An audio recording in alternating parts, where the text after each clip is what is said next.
Why do so many Indian couples struggle financially even after earning in lakhs per month? Mr. X and Ms. Y are couple and planning to get married in 2 years. Mr. X earns 30 LPA and Ms. Y earns 20 LPA, for example. I have been working as a wealth management consultant for many years now.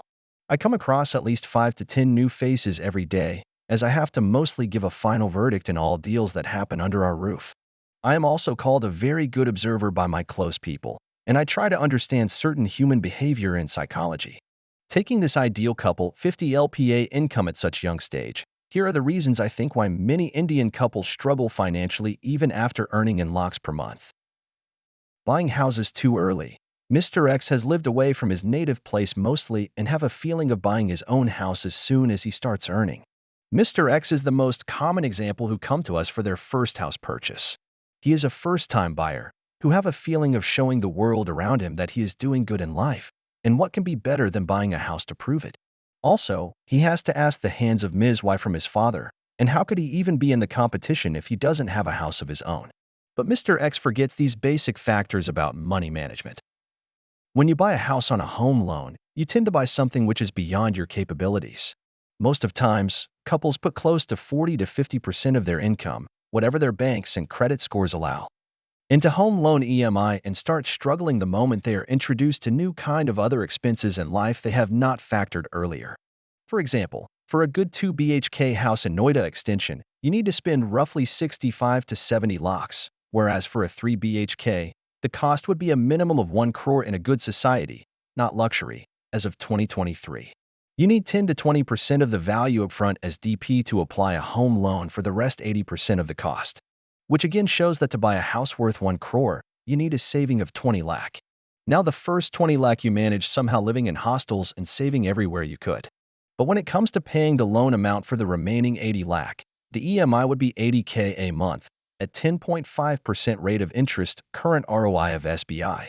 Paying 1.11 crore as interest over the top of the loan in 20 years, making the house cost you 2.1 crore in total.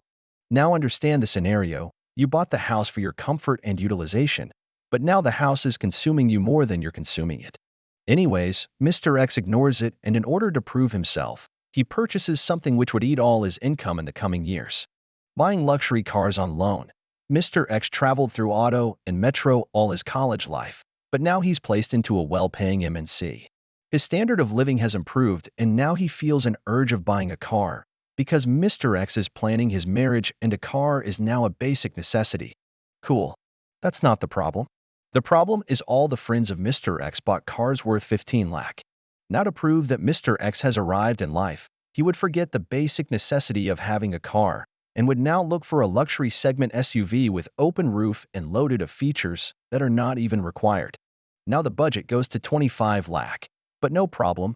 Banks are giving 100% loans on ex-showroom prices and even including insurances into it, and bang, Mr. X bought the car worth 25 lakh by just paying 3 lakh as DP. Now Mr. X would pay an IMI close to 35K a month for 7 years with 7 lakh in interest over the top of 22 lakh, making the whole purchase worth 3 plus 22 plus 9 is equal to 32 lakh, approximate. Fuel and maintenance consumes another 15K a month. But again, it was also necessary because earning 30 LPA in late 20s in itself gives a sense of pride. And what's wrong buying a car worth less than the annual CTC of Mr. X? Nothing. Now, Mr. X has to get married, but he has put up all the savings into buying the house and car. A lot of money every month is being eaten by these two products only which he thought would add value to his lifestyle and make him happy. Ms. Y has fought for her love and got her family agreed. They're ready for marriage and would incur all the expenses which the girl's side is expected to incur. Now Mr. X has to arrange funds for his side expenses, which at minimum would cost the following items: reception venue, catering, decoration, DJ, etc. Jewelry for his bride. Dresses for his bride, her family and close relatives. Dresses for himself, his family and close relatives. Gifts for everyone necessary. Vehicles, wrath, band, etc. for his barat. All other miscellaneous expenses, which he has not factored even. Now, considering Mr. X comes from a middle-class background, 15 lakh is the minimum amount he needs for all of these things, bare minimum I say. But he has no funds, so he would go for a personal loan from some NBFC if they find him eligible to sponsor.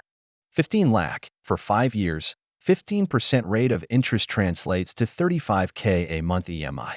But yes, he has to do that mandatorily. Because if he doesn't, the social respect his family has earned would go in vain and he would lose his social acceptance. Mr. X and Ms. Y are married. Mr. X has to pay 80 plus 22 plus 15 is equal to 1.17 crore of principal debt and 1.25 crore as interest for house, car, and marriage, mandatory things for social acceptance, i.e. around 2.5 crores in the coming 20 years. He is paying a total of 80 plus 35 is equal to 1.5 lakh per month into EMIs apart from other expenses like ration, fuel, taking care of parents, etc., which comes around to be a minimum of 50K a month. 55K a month is also being deducted as tax on a fixed income of 30 LPA by the employer, making Mr. X poor by 5K every month. This is how Mr. X screws his life. Ms. Y is now Mrs. Y and her 20 LPA income is being added to the family. She has also realized by now that both of them has to pay back the entire loan amount of 2.5 crores, inclusive of interest. But she has also dreams which she thought of completing after marriage. She has to take care of all remaining expenses like clothes, shoes, kitchen, utensils, home decor, CA fees, health insurance, traveling to hometown, trips, attending others' weddings, buying gifts, and many other things which I cannot think of now. She also pays 30K as TDS on her 20 LPA fixed salary.